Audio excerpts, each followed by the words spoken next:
What is going on, my fishing freaks? Good to see you guys. It's been a minute since I've looked straight into the camera. Hey, we are getting ready to dip out of late winter and finally into pre-spawn. It's happened like 2 or 3 times. Welcome to Indiana. The weather's always changing. I've got a pretty cool online tournament being put on by Mike over at Reese Life Dad Life. There's like 10 or 15 small content creators that are getting together and participating in the RLDL Bladed Bait Challenge.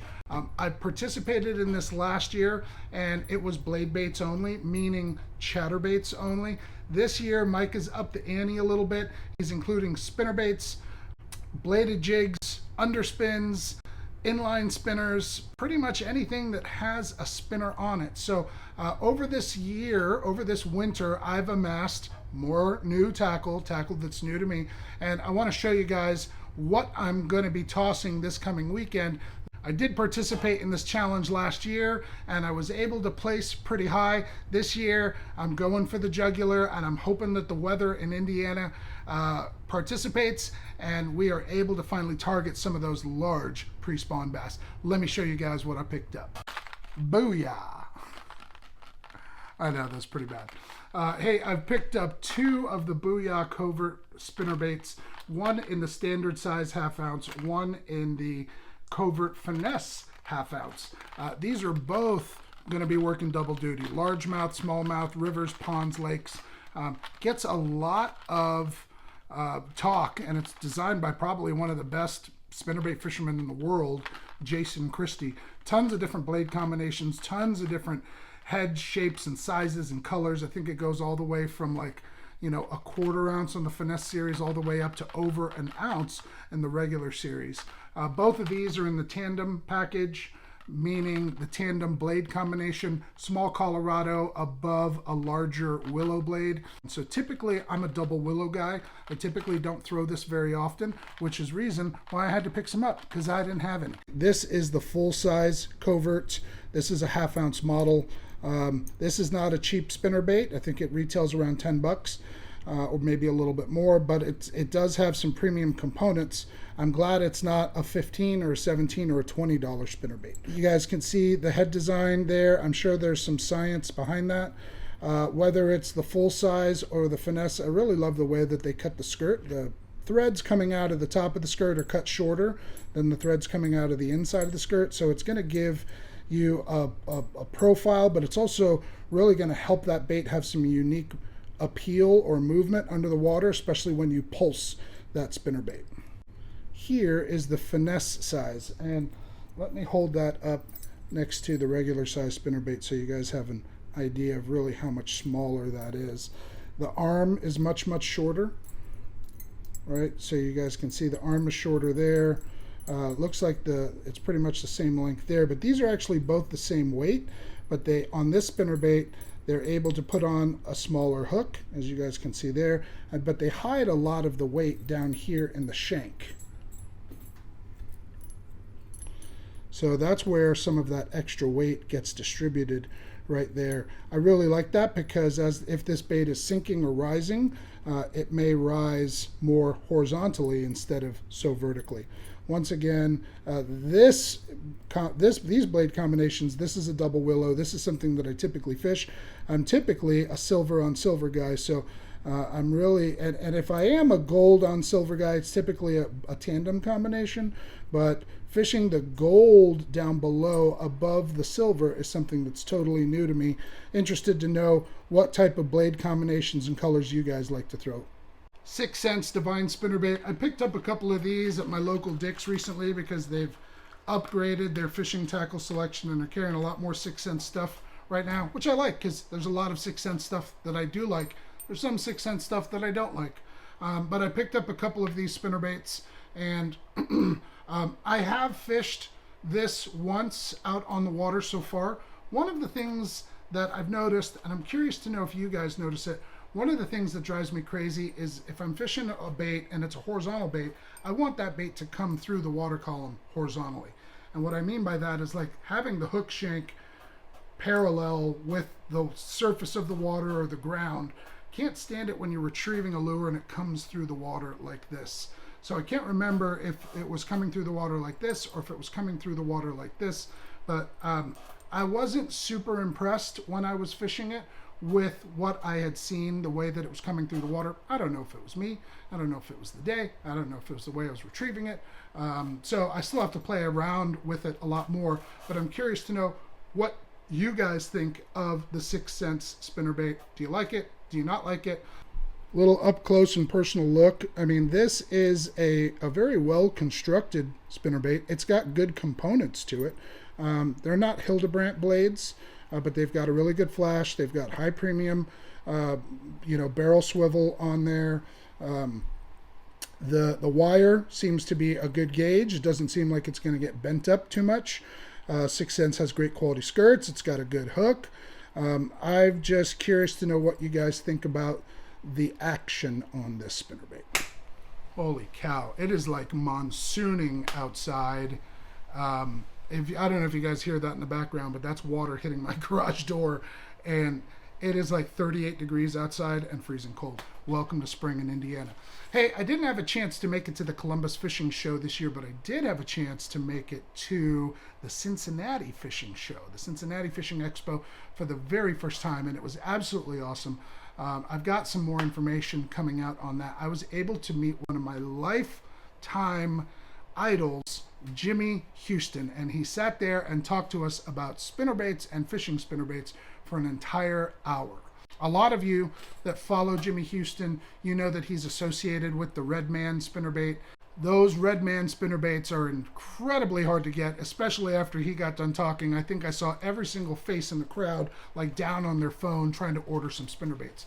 I really wanted to get Jimmy's autograph on something, and I couldn't think of a better thing to get his autograph on than a spinnerbait. So I picked up some spinnerbaits from a company called Mr. B's, a local company out of Ohio that produces spinnerbaits really, really similar to the Redman spinnerbait. Let's check these out. I absolutely love mom and pop shops. You know, you can tell when something is just totally hand packaged and doesn't have the super fancy packaging. I absolutely love it. This packaging is awesome because the spinnerbait is held into the packaging by what? Staples, the way that they should be. So they're not just willy-nilly just hanging around there.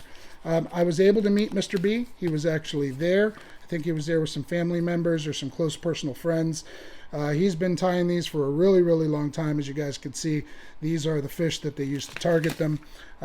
All the spinnerbaits that I picked up are all in a 1/2 ounce model. They all have the same head shape, all pretty much have the same eye. All the ones that I picked up have a single Colorado blade because I'm primarily going to be throwing these in murky river water during cold periods of the year. They have like the old school skirt material.